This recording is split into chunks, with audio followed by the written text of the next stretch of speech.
Om Shanti. Good morning. साकार मुरली 11 मई 2022। बाबा का मीठा मीठा लेटर हम मीठे मीठे बच्चों के मीठे मंथन के लिए। मंथन शुरू करने से पहले सुख के सागर शिव बाबा की सुख भरी किरणों के नीचे बैठ जाते और अनुभव करते हैं मैं सुख स्वरूप आत्मा, सुख के सागर की संतान। आज मीठे बाबा ने कहा, मीठे बच्चे तुम ही बहुत काल से बिछुड़े हुए हो। कब से बिछुड़े हैं? वैसे देखा जाए पूरे 5000 साल हो गए। सतयुग से हम बिछुड़े थे, उसमें भी 2500 साल तो हमने उनको याद किया। भले नहीं जानते थे, सत्य पहचान नहीं थे, लेकिन याद तो करते थे ना उनको।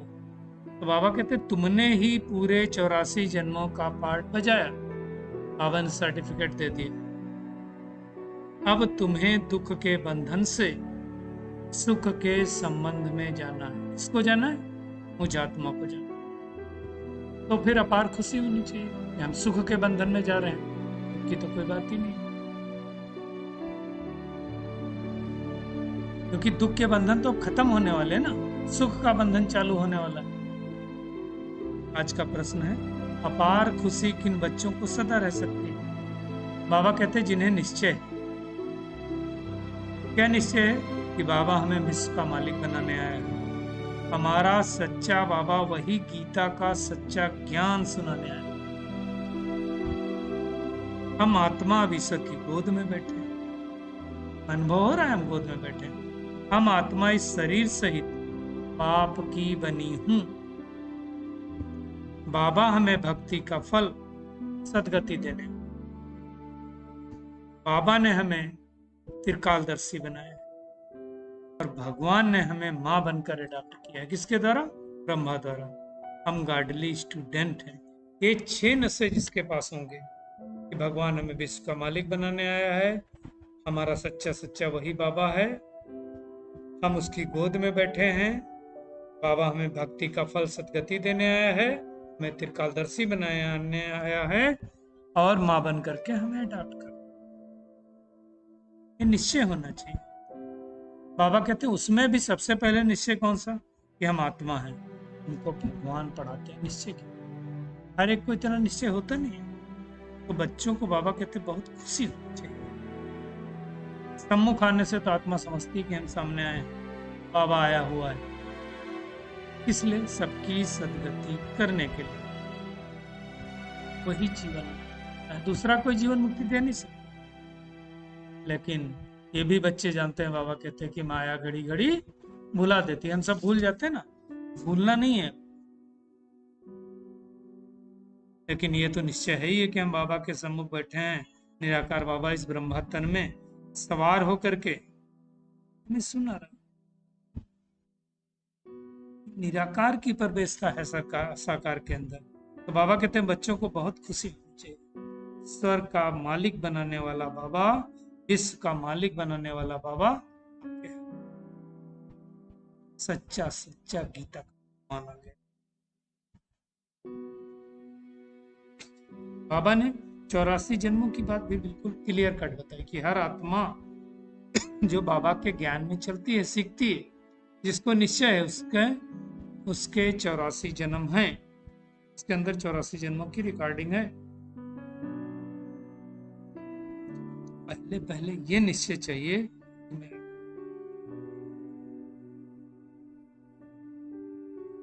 ये शरीर मेरा है, इस शरीर के अंदर बैठ करके मैं आत्मा पार्ट बजा रही हूं।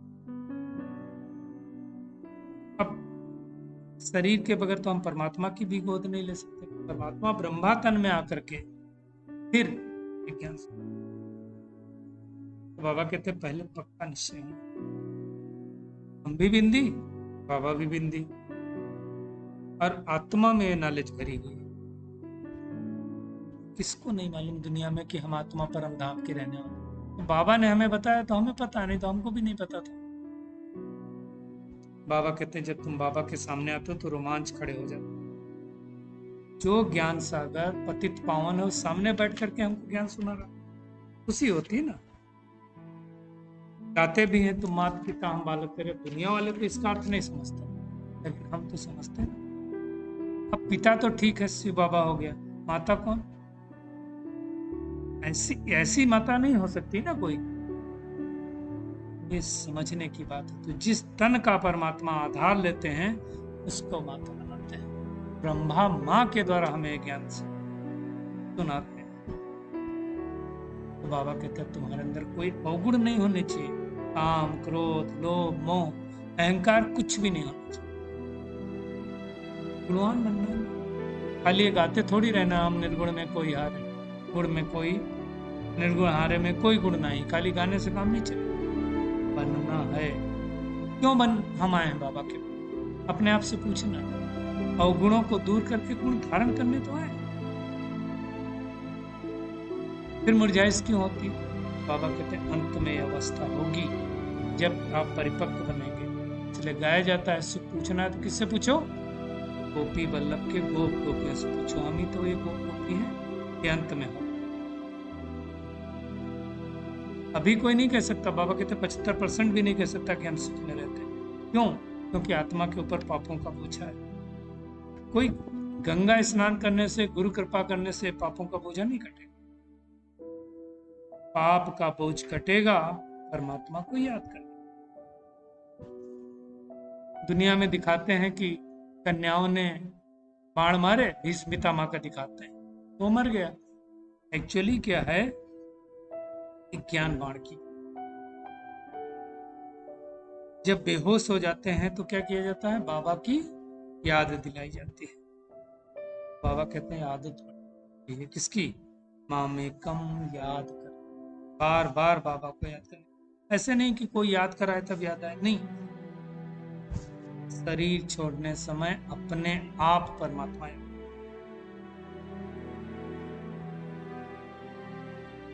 ऐसा नहीं कि उस समय कोई कहे शिव शिव याद करो तो याद आए, नहीं। अपने आप बाबा याद आए तभी नंबर 1 पर पा सके। बाबा कहते हैं कल्प पहले माफिक मैं तुम बच्चों को पढ़ा रहा हूं। तुमको सतयुग की दुनिया में लेके जा रहा हूं। सतयुग में तो फूल जैसे बच्चे पैदा होंगे, वहां कोई वैसे बच्चे तो हो नहीं सकते योग बल से। परंतु शास्त्रों में जाने क्या क्या लिख दिया कि वहां भी हिरण्यकश्यप था, वहां भी कंस था, वहां भी जरासंधि था।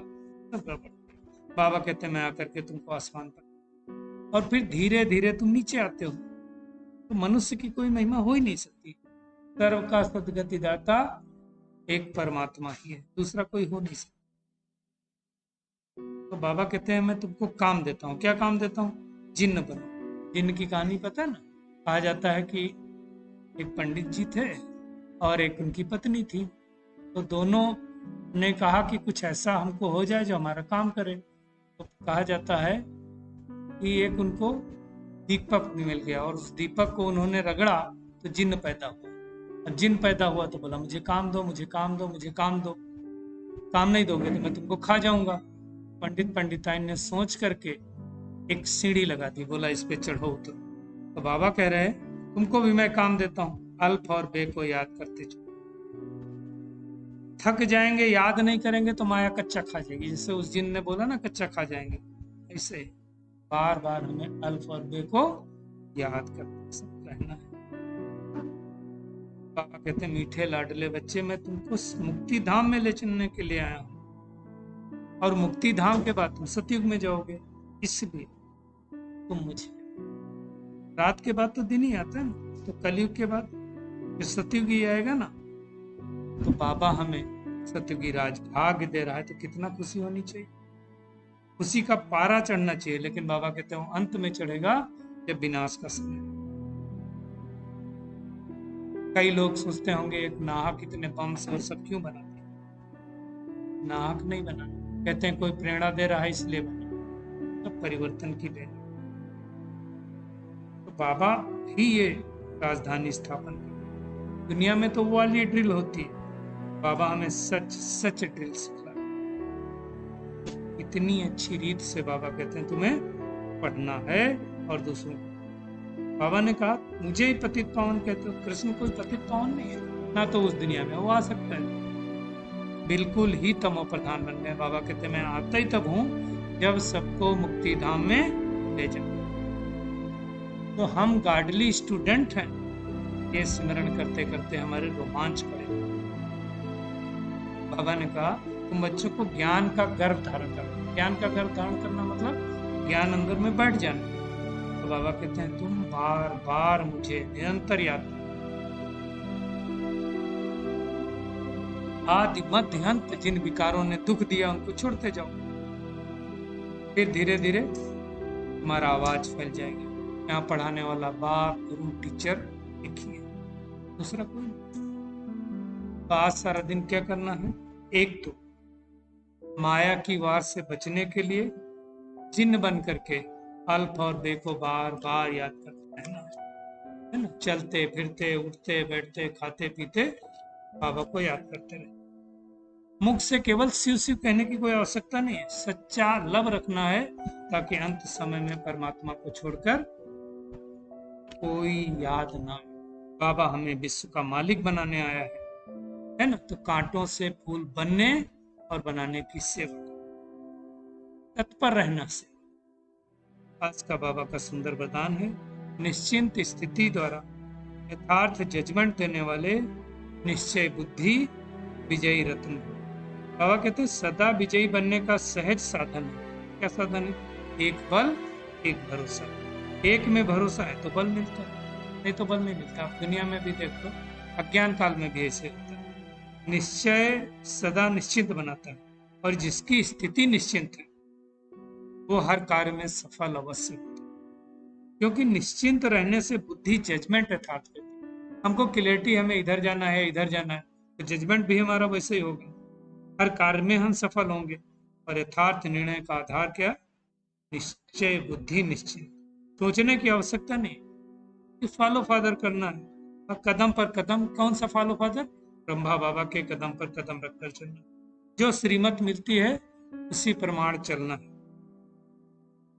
सिर्फ श्रीमत के कदम पर कदम रखते चलो तो विजयी बन जाएंगे, और कुछ करना नहीं। मुझे की जरूरत नहीं, ब्रह्मा बाबा ने ऑलरेडी उस रास्ते पर चल करके संपूर्णता को प्राप्त किया है। हमें भी करना है। सिंपल स्लोगन है, मन में सर्व के प्रति कल्याण की भावना रखना ही विश्व कल्याणकारी। चाहे कोई कल्याण कर रहा हो तो भी हमें उसके प्रति कल्याण की भावना। चलिए परमात्मा किरणों के और अनुभव करते हैं। पद्मा पदम भाग्यशाली आत्मा, निश्चय बुद्धि निश्चिंत आत्मा, विजय माला में पिरोई जाने वाली विजयी रत्न आत्मा, हर आत्मा के प्रति कल्याण की भावना रखने कल्याणकारी आत्मा। शुक्रिया मीठे प्यारे बाप दादा, शुक्रिया सभी का इस मीठे मंत्र। शांति।